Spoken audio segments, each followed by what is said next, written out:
12 ربیع الاول کے دن کو ہمارے ہاں عید النبی کے نام سے منائے جانے کا کچھ عرصے سے رواج ہوا ہے۔ یہ رواج کچھ زیادہ پرانا نہیں ہے۔ جہاں تک لفظ عید کا تعلق ہے، اس کا انطباق تو اس پر کوئی غلط نہیں ہے، صحیح ہے، اس لیے کہ لغوی طور پر عید کے معنی ہے بار بار لوٹ کر آنے والی شے یا خوشی، ہر سال آنے والی۔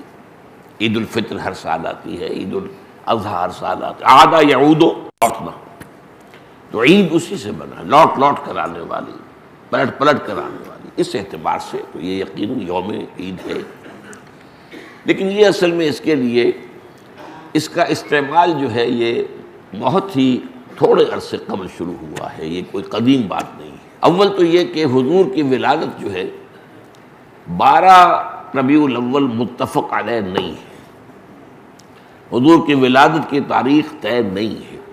مہینہ تو طے ہے کہ ربیع الاول تھا، اس میں کسی شک و شبے کی گنجائش نہیں، لیکن تاریخ متفق علیہ نہیں ہے۔ بلکہ میرے نزدیک اس سلسلے میں قاضی سلیمان سلمان منصور پوری رحمۃ اللہ علیہ، جو ایک بڑی عظیم کتاب کے مصنف ہیں، اگرچہ وہ اتنی مشہور نہیں ہو سکی جتنے کی مولانا شبلی کی رحمۃ للعالمین مشہور ہوئی ہے، لیکن بہت سے اعتبارات سے مولانا شبلی کی کتاب سے وہ بہت بڑھتر ہے، بہت اونچی ہے۔ اور یہ جو تھے قاضی سلیمان سلمان منصور پوری، یہ تقویمات کے بڑے ماہر تھے۔ گرگری کیلنڈر جو ہے، جو کرسچن کیلنڈر ہے، اس کو بھی خوب جانتے تھے، اور یہ جو قمری کیلنڈر ہے اس سے بھی خوب واقف تھے، ہندی کیلنڈر سے بھی پوری طرح واقف تھے، اسی طریقے سے یہودیوں کے کیلنڈر سے بھی پوری طرح واقف تھے۔ تو اس میدان میں ان کا خاص چونکہ ایک معاملہ تھا، تو انہوں نے طے کیا ہے یہ، اور میں اسی سے متفق ہوں، کہ حضور کی تاریخ پیدائش 9 ربیع الاول تھی۔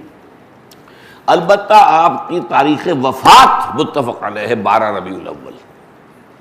12 ربیع الاول اصل میں حضور کے انتقال کا دن ہے، اور یہ مجھے تو یاد ہے اپنے بچپن کے اندر، ابھی میرا بچپن جو ہے کوئی 100 سال پرانا تو نہیں ہے، یوں سمجھیے کہ پاکستان کے قیام سے پہلے تک یہ ہمارے ہاں 12 وفات کے طور پر منایا جاتا تھا۔ اس کا نام ہی تھا 12 وفات، 12 وفات، 12 ربیع الاول جو حضور کا یوم وفات ہے۔ اس میں کوئی جشن کا تصور نہیں تھا، کوئی دھوم دھڑکا نہیں تھا، کوئی جلوس نہیں تھے۔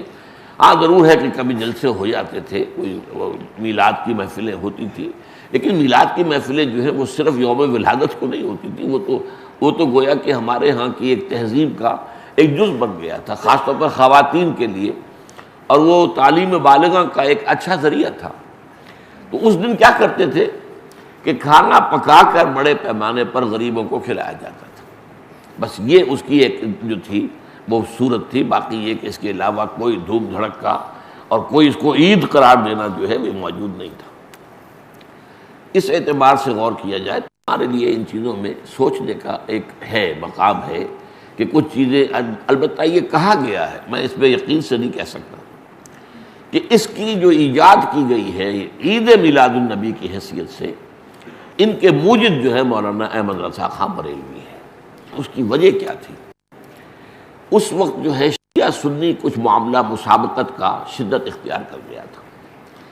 انہوں نے محسوس کیا کہ یہ شیعوں نے جو یہ محرم اور اس کے تعزیوں کا معاملہ شروع کر رکھا، اس سے سنی عوام بھی بے انتہا متاثر ہوتے، اس میں دھوم دھڑکا ہوتا ہے، اس میں پٹے کھیلے جاتے تھے، اس میں طرح طرح کے ساتھ تماشے ہوتے تھے، یہ وہ پرانے، آج کل نہیں ہوتے وہ چیزیں، لیکن ہمیں بچپن میں یاد ہے کہ وہ جو ہیں وہ پٹے کھیلے جا رہے ہیں، تو گویا کہ شمشیر سنی کے مظاہرے ہو رہے ہیں، تو سب جاتے تھے، ہم بھی جاتے تھے، جا کر دیکھتے تھے، سب مسلمان شریک ہوتے تھے۔ اب اس ضمن میں جو بھی کچھ بیان کیا جاتا تھا وہ اس کا ظاہر بات ہے کہ ہمارے ذہنوں پر، ہمارے تحت الشعور پر اثر پڑ رہا تھا۔ تو یہ جو ہے اس کا ایک دعویٰ کرنے کے لیے کہ اس کا علاج ہم سنی بھی کریں، تو کوئی ایسی ہی چیز ہونی چاہیے جو لوگوں کی دلچسپی کا ذریعہ بن جائے، موجب بن جائے، اور لوگ اس کے اندر ذوق در ذوق شریک ہوں۔ تو یہ میلاد النبی کے جلوس جو ہیں، ان کے موجد جو ہے مولانا احمد رضا خان بریلوی ہے۔ بہرحال یہ بات تو میں نے ایک ٹیکنیکل انداز سے آپ سے کہی ہے، بہرحال یہ دن خوشی کا دن ہے، ولادت کا دن ہے۔ تو یہ چند باتیں تو میں نے کی ہیں آج اس عید میلاد النبی کے نام کے حوالے سے، اس کا پس منظر کیا ہے۔